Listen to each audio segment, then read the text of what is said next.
साथियों की आवाज से लग रहा है कि आप लोगों में थोड़ी सी ऊर्जा की कमी आ गई। आप लोग यहाँ पर आंदोलन करने आए हैं, आप लोग यहाँ भीख मांगने नहीं आए हैं। आंदोलन एक लड़ाई होती है और लड़ाई में जोश और जुनून होना जरूरी होता है, और वो जुनून, वो जोश आपकी आवाज में होना चाहिए। इसलिए फिर से एक बार आवाज लगाएंगे, भारत माता की जय, भारत माता की जय। ये कैसी बेशर्मी है, शिक्षक कर्मी है, और ये कैसी बेशर्मी है, शिक्षा कर्मी है।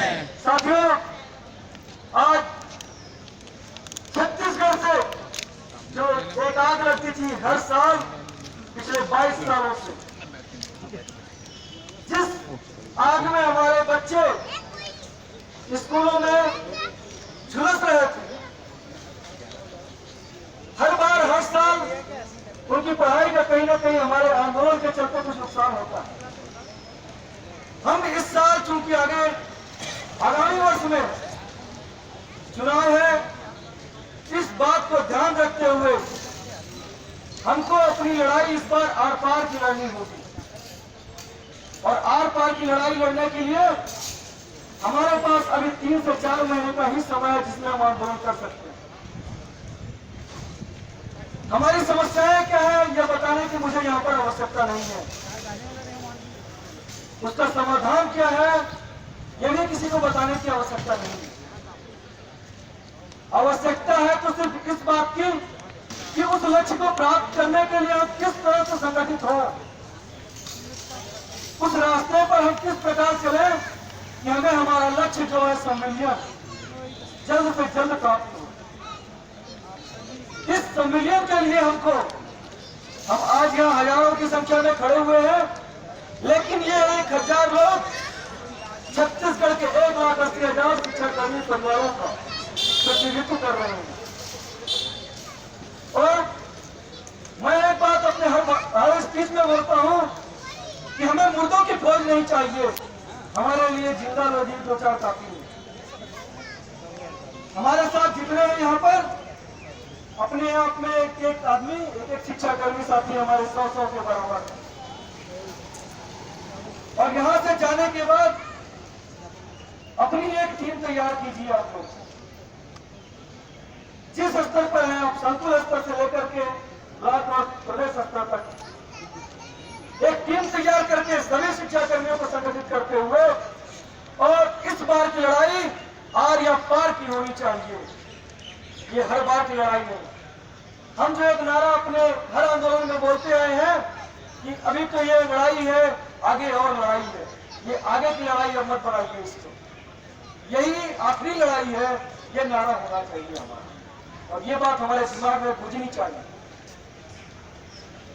हमें पता होना चाहिए कि आज 20 वर्षों से 22 वर्षों से चाहे एमपी के अध्यापक संघ हो या छत्तीसगढ़ के शिक्षाकर्मी संघ, इनकी असफलता का कारण क्या रहा है? हमारी सोच जो होती है कहीं ना कहीं हमारी मानसिकता को प्रभावित करती है, हमारे उत्साह को प्रभावित करती है। आदमी अगर सक्सेस होना चाहता है तो उसको पागल बनना पड़ता है। जितने भी वैज्ञानिक हुए आज, जब तक वो प्रयास करते रहे उनको पागल घोषित किया गया था। हमें भी अपने लक्ष्य के लिए पागल होना पड़ेगा, और पागल उस हद तक होना पड़ेगा कि हम अपने सम्मिलियन के लिए कुछ भी कर गुजरेंगे।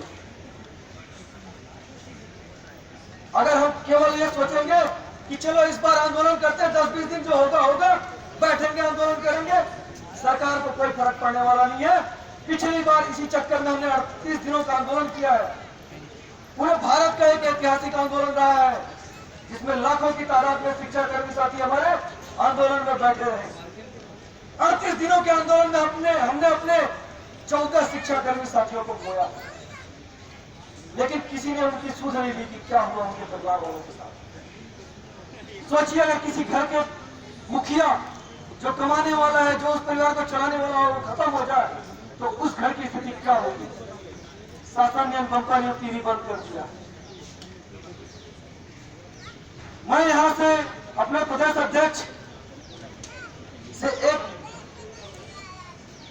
प्रार्थना भी करना चाहूंगा कि भाई विकास राजपूत जी, अगला आंदोलन में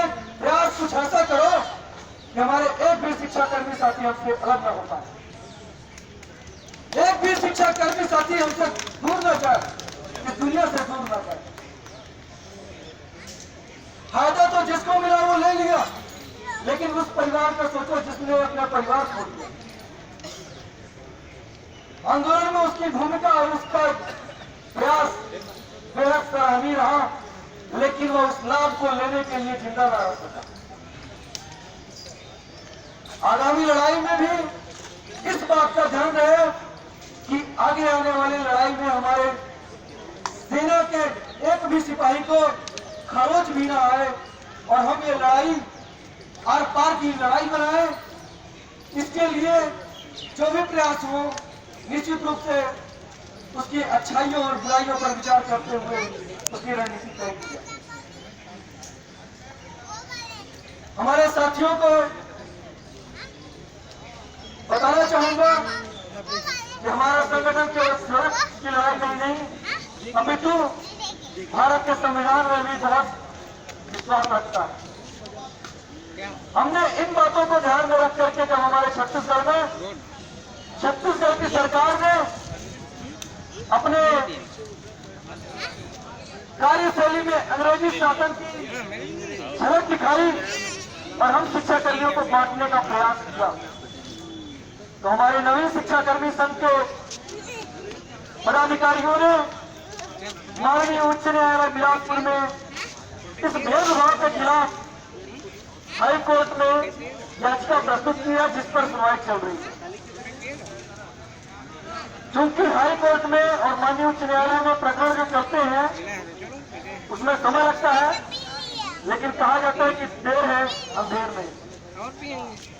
हमें पूरा विश्वास है माननीय उच्च न्यायालय पर और अपने देश के संविधान पर, और उस न्यायालय का जब फैसला आएगा तो निश्चित ही हमारे पक्ष में आएगा। सरकार के लिए हम हमेशा शासकीय कर्मचारी होते हैं जब काम लेना होता है, और जब सुविधा देने की बात आती है तो आप शासकीय नहीं, अशासकीय। इस खाई को मिटाने के लिए आप सभी से पुनः अपील करता हूं कि जाते ही एक कमर कस करके तैयारी कीजिए इसके लिए। आज बड़े दुर्भाग्य का समय है, वैसे तो आज का दिन शिक्षकों के लिए बड़े सौभाग्य का होता है, लेकिन हमारे लिए बड़ा दुर्भाग्य का दिन है कि आज शिक्षक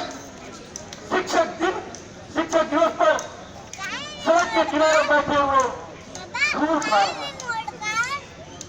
ऐसे सरकार को शर्म आनी चाहिए कि आज उसके नेतृत्व में, उसके शासनकाल में शिक्षकों को सड़क के किनारे धूल खाने को मजबूर कर दिया, और उसके बाद भी बात करते हैं गुणवत्ता की। पुराने समय में जो गुरु का एक आदर्श शब्द होता था शिक्षक को, उस गुरु से नीचे उतार दिए शिक्षक बना दिए, और उससे नीचे गुजरे हमको शिक्षा कर्मी बना दिए। आप शिक्षकों का मनोबल गिराते जा रहे हैं और उनसे उम्मीद कर रहे हैं कि काम उनका बढ़ते जाए। अरे सरकार, चश्मा लगाए हो डॉक्टर रमन सिंह, इसका मतलब यह नहीं कि आप अंधे बन गए हो। चश्मे लगाने के बाद भी आपको क्या होना चाहिए। एक चीज लेगा क्या? साथियों, चूंकि समय भी बहुत कम मिला है और बहुत सारे वक्ताओं को बोलना है, इसलिए ज्यादा नहीं, लेकिन आखिरी में यही कहना चाहूंगा कि चाहते ही आप सभी अनिश्चितकालीन आंदोलन की तैयारी कीजिए, और भाई विकास सिंह राजपूत जी से भी निवेदन करूंगा कि सारे संगठनों को एक मंच पर लाकर के अनिश्चितकालीन आंदोलन केवल एक सूत्री मांग आर और पार के लिए, सम्मिलित इस बार के लिए लड़ाई शुरू करें, और हम उनका कंधे से कंधा मिलाकर हर तरह से सहयोग करेंगे। इसके लिए मैं आश्वस्त करता हूँ। जय हिंद, जय भारत, जय छत्तीसगढ़। धन्यवाद।